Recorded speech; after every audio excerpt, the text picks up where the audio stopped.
U.S. regulators warn they have already got the power.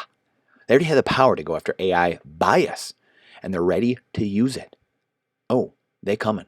Just like Ross Ulbricht, going to make examples of you. Going to make examples of you. They have the power. And boy, oh boy, what better way to show us how smart and intelligent the government is. A few people sitting in a room are going to outsmart AI. They're going to outsmart AI bias. And the punchline is the caption. This is, as Nolan Bauer calls it, that's Moscow time. U.S. regulators warn they already have the power to go after AI bias. Newsflash, government, you have zero power. Zero power unless we give it to you. And also, you have zero power against AI. AI, ironically, has the power to really crowdsource and hive mind it, where a couple of jerk-offs in a room have no power to do anything, and they only have the power to do what we let them do. Now, the crux of the problem, though, is that most people let government do whatever the heck they want. Congress has a 9% approval rating. Well, it doesn't matter. We're still going to reelect you again for your 7th term, right? So the problem is, and it lies in the fact that things move slowly sometimes, which is good generally. But when it comes to Congress and us doing ridiculous things, not having term limits, I don't believe there should be age limits to Congress. If you're with it, if you're mentally with it, unlike many people in Congress right now or that are in elected office, you should be good to go. If you're 100, doesn't matter. If you're with it and you are on it, doesn't matter. But there should be term limits. There should be limits to how long you can be a career politician, so to speak. So that right there. When you're in the positions of power and you're not held accountable by the people, and you're constantly being gaslit, you're constantly having lobbying efforts to brainwash people and to subvert people and to get your way, and you're not being held accountable ever, then of course you're going to have problems. Of course it's going to be absolute power corrupts and absolute power corrupts absolutely. Of course you're going to have that. That's going to be a thing. 4 federal U.S. agencies issue a warning Tuesday that they have already got the authority to tackle harms caused by artificial intelligence bias, and they plan to use it. Again, the problem also we have run into as society is thinking a few people at the top, we can outrun the speeding train. We can outrun technology, the speed at which technology moves. And Bitcoin has shown the biggest light on this. Gary Gensler, these people can't even figure out what to regulate. There's clear scams everywhere, all over the place. Affinity scams, tokens, they're just complete scams. And the IRS, they can't even figure out what to regulate, what to not regulate. They can't figure out what's going on. They have no idea what's going on because they're like, hey, who they're trying to figure out what political people are inside these things, what buddies of theirs are inside these schemes. They need to know what's what, so that way they could try to minimize the damage to their buddies. That's why you're not seeing these things happen. This is why the FTX thing, they're using that as a scapegoat to try to regulate the industry, when we know now that it was a money laundering scheme. It was a cash laundering scheme. And the cash was being sent all around the world to pay off people, to political favors, political donations. This is the clown world. And this has been going on for a long time. This is not just an FTX thing, or it's not just a crypto thing necessarily.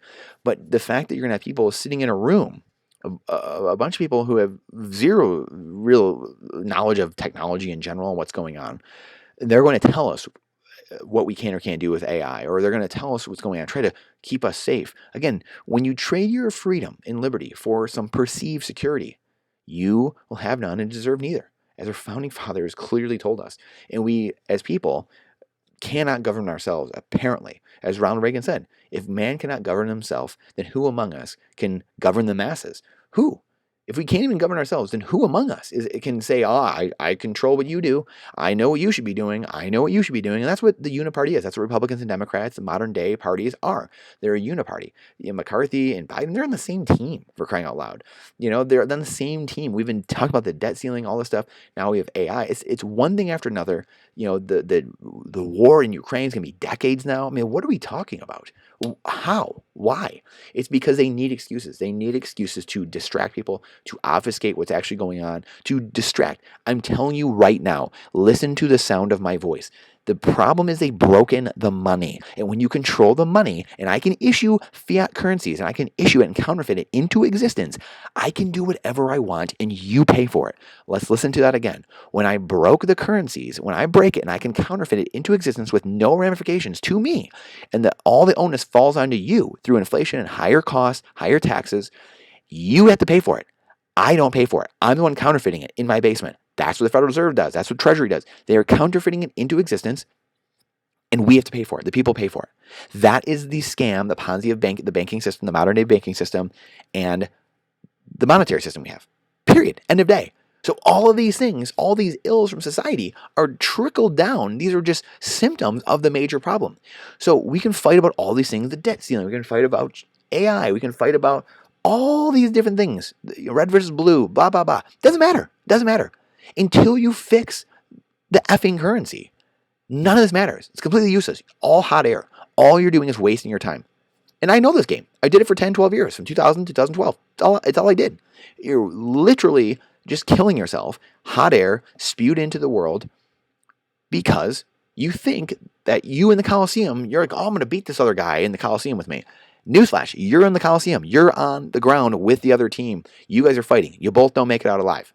That is the game you're playing when you're playing in this red versus blue arena. Now, politics, as we've made videos before, and we have our spaces starting tomorrow, politics can be used, though, as a mechanism to bridge this gap. What you're seeing now as politicians, incepting the idea of Bitcoin, sound money, freedom, getting rid of agencies, things like this, Consumer Financial Protection Bureau. How many people have you protected? Let's see the stats on that. How many have you protected, guys? The Department of Justice, Equal Employment. I mean, these commissions.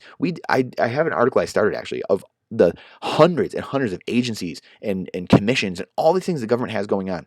The Department of Homeland Security, 240,000 people since its creation 20 years ago. 240,000. That didn't exist. Those 240,000 people had actual jobs providing for society, creating goods and services and working in those businesses 20 years ago. Now they work for the government. Doing what? Patting you down, anal cavity searches at the airport. That's it. So we have a society that's financialized because the money's broken. We have more pat downs and TSA checks and more regulation and bureaucracy and red tape. No goods and services created in the economy from any of those 240,000 people. So now there's less competition, meaning prices are higher than they need to be because there's less competition, meaning your standard of living is now not low or higher. It's lower because there's less competition and the prices are higher. So now you have a lower standard of living. And it's all because of people like this thinking, I'm going to combat AI. I'm going to fix this thing that's so far above my head and so far above my intelligence level that I'm going to defeat the hive mind with a couple people in a room. That's the hilarity that we have now because we as human beings have chosen we want to live in the panopticon. We want to live in this open air prison that we've created for ourselves. We have made our bed and we're going to sleep in it. We're going to lay in it. Period. End of story. Let me know your thoughts on this because I find this to be hilarious. And we are so far from the truth. Most people are so far from the truth, especially people on the right and left, quite honestly. The people red and blue. And again, I was one of those people.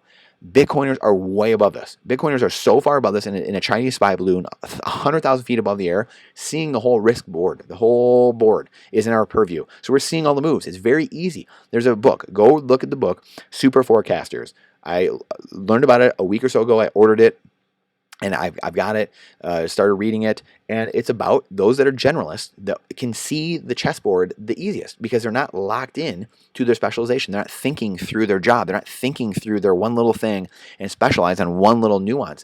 They can see the whole board. The people in their studies that generally predicted what was going on better than anybody were the people that were generalists. They knew a little about a lot of things. They were well-read. They had high EQ, high emotional intelligence, not high IQ necessarily. Some of them did, some of them didn't, but they had high emotional intelligence. And they could think for themselves. Like people in here the other day, like, complaining about videos and the titles I had. And it's like, that's not my job. That's not my job to be figuring out and explaining it to you. Do your own research. Do some of your own homework. The job here we have is to question everything with boldness. Question everything. Make people think. Make people get outside their comfort zone. Make people get outside the mainstream narrative. Make people get outside the government narrative from the schools, your brainwashing system. Make people get outside that comfort zone. So please share this out. The algorithm hates truth. The algorithm hates truth. You are getting, your timeline is a representation of how you think and what you are seeing. You should have people from all sides of the spectrum. That's something I've changed the last 5-10 years. I have people from all sides of the spectrum I see on my timelines now. So I can see a more nuanced approach, a more generalized approach of where the world is going and where the risk board is moving. So please share this out. I appreciate your time and energy. This is not financial advice. It's freedom advice, period. And the freer we are, the higher the competition is, the lower cost and the higher standard of living we have. That's the beauty of all this. And this is what Bitcoin ushers in. And Bitcoiners see this. Bitcoiners right now, this epoch, tend to be very generalist. They tend to be able to see the risk board very well. And this is just my observation of the people in the Bitcoin community. The people that are hard money, tend to be libertarian, free market, and capitalist type of people that see what's going on and see everything that's going on. And they can see 5 moves ahead, 10 moves ahead, 15 moves ahead, as Patrick David talks about a lot. And a great entrepreneur in his own right. So I appreciate you being here. Thank you for coming to my TED Talk. Question everything with boldness, even the existence of God himself. I look forward to seeing you on the next one.